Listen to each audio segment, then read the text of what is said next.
И поречиси една година од трагедијата во кочанската дискотека Пулс, државата и понатаму размислува дали да ја укине партиципацијата што ја плаќаат повредените од кобниот 16 март.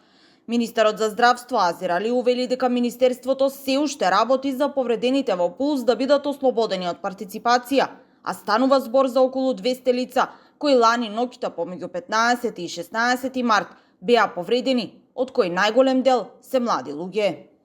Ние работиме на креирање на програма, бидејќи знаете партиципација е законска надлежност на институцијата да може и на секоја институција да се плати за секој пациент. Разговараме со работната група да најдеме начин како тоа да влезе во некоја од програмите кои што ги имаме постоечки, бидејќи тоа не е едно од ветувањата и лично моја и на владата за да може да се реши тој проблем.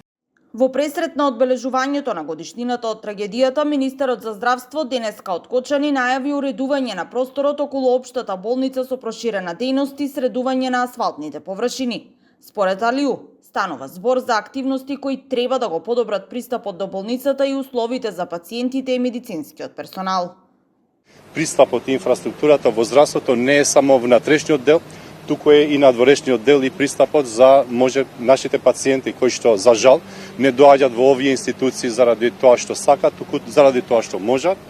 И прво што им треба паркинг место за да може нивната кола да може да ја паркираат на време за да не трошат време и енергија за тој дел.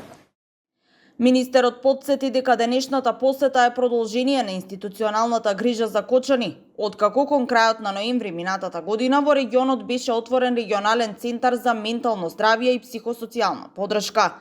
Инаку планирано е и демонтирање и отстранување на модуларната болница во Кочани, со што дополнително ќе се ослободи простор за паркинг места.